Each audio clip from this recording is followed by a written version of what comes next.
When I finished my nursing school, I really wanted to do this kind of work.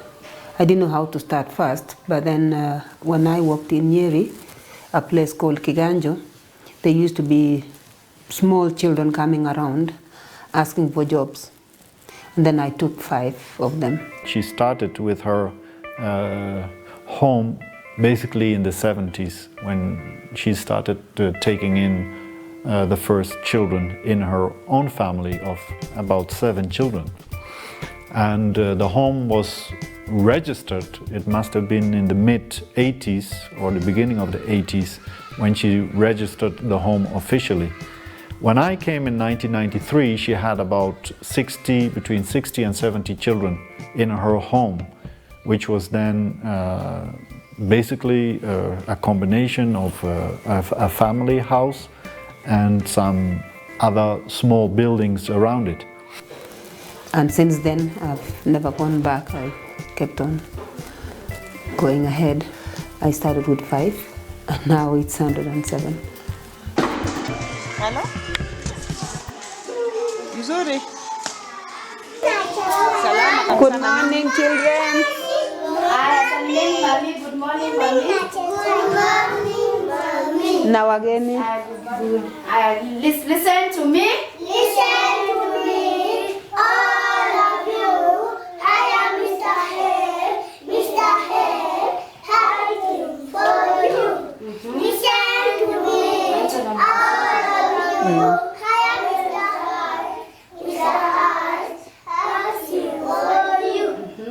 Listen to me. The government are trying to encourage parents to foster the children. They will always come to the hospital and they like to only look at the beautiful face or the handsome face, but they don't want to look these other ones who are sick or they're brought in when they're really in bad shape.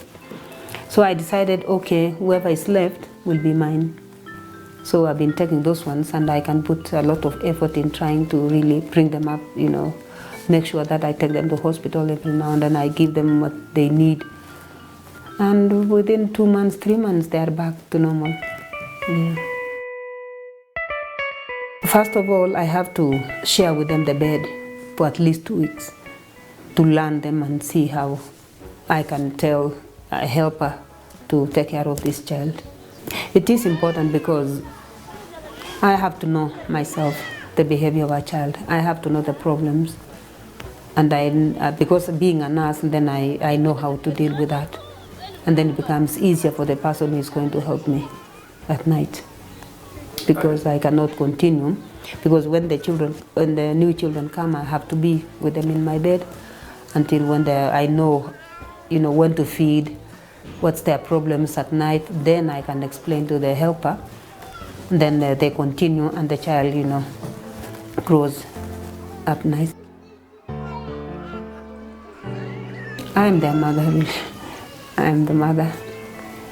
I'm here as a mother, not even a manager or anything else. I'm just a mother.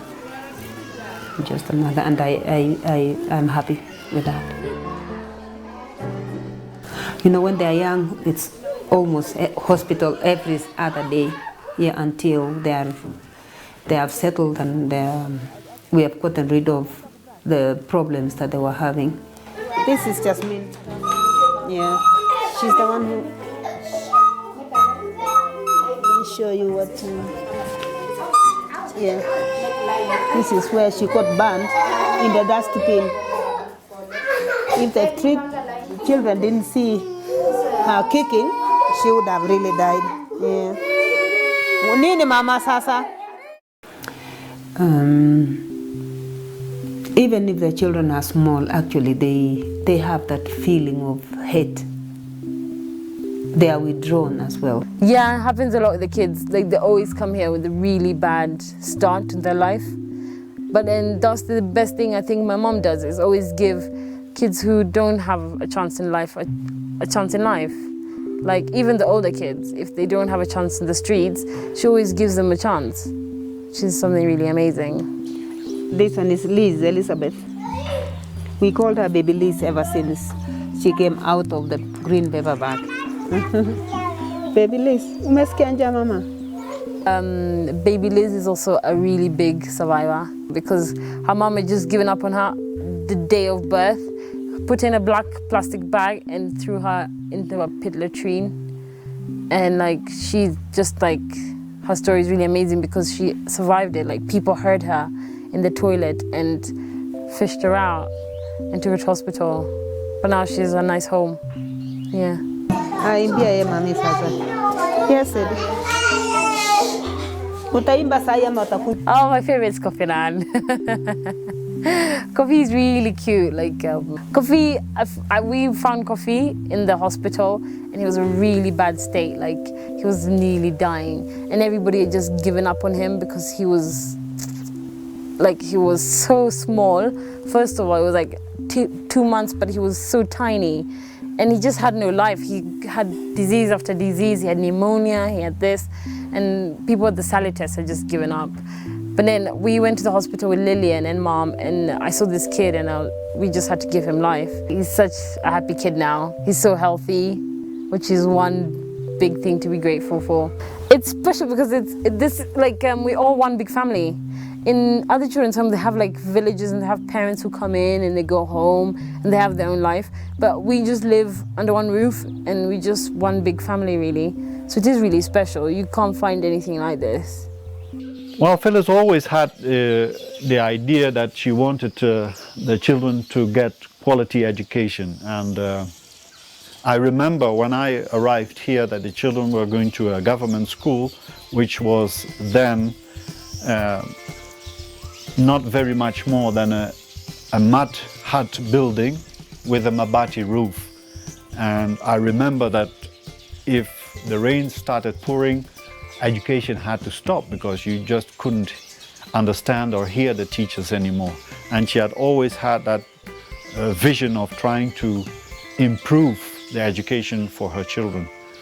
Because for orphans, education, that's probably the most important she could give them. A good quality education so they had a good basis in life to build on.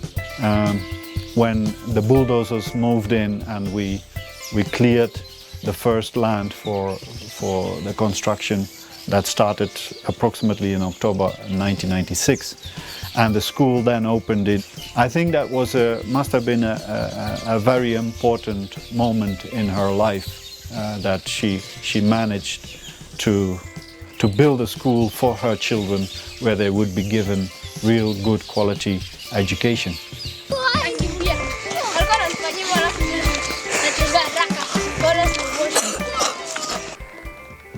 It was officially opened by our Bishop Korir and our priest, Father Nyongeza. It was a big day. We were so happy about it, to have this facility.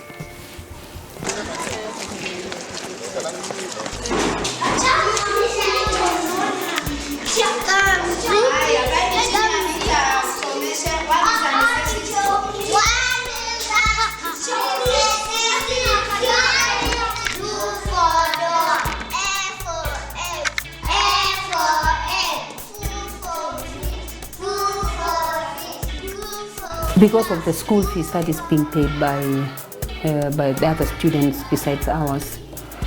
And that school fees also helps our children because I do not pay anything. My children, they stay in school for free, they eat for free, they board for free. Apart from good education, it is also Phyllis thinks that it is very important for the children to integrate with children from normal families, to integrate in a normal school situation with other children as soon and as quick as possible. So to the school that we have, it is not only our children that are being educated there, but also children from the local community and from as far as Eldoret. Another thing that Phyllis always has stressed is that although we are an orphanage and a home, we also take care of children who are abandoned or needy. desperate families that they cannot put their children through to high school. So when I think of this child could really benefit in future, so I'd rather help if I can, I mean through our donors as well, because whatever we help these children in Kenya is from those donors. So everything's so self-sufficient, everything runs together, really special. Like we are self-sufficient, like from the farm we get vegetables, milk. The farm is 500 acres. We have developed it into, we are milking about 66 cows at the moment. And then together with the offspring, the Holstein Friesian herd is about 150 animals. And then we have another herd of, a suckling herd of Kenya Boran cattle, and they're about 50, including the offspring. George has been really a blessing on this farm. If again it was not for him, maybe we will not be able even to have the babies, because he really takes care of the cows so well that we get enough milk, yeah, for the children. Me, I see big things. Yeah, maybe because I really like to expand. If people will donate, if more people will donate, I would really like to take more children. Yeah, you can also support us by maybe with material things, maybe finance, fundraise, finance. It doesn't have to be a lot, but to keep us going. I saw that she herself was a very hard-working woman trying to realize, I think, her dream, her vision that she had about the home and how it should function together with the farm and together with the education. And I must say, I've been working with her now for more than 16 years, and that first impression that I got of her, it has never changed. It has always been that way, and she's still working 7 days a week and probably 24 hours a day to take care of those children.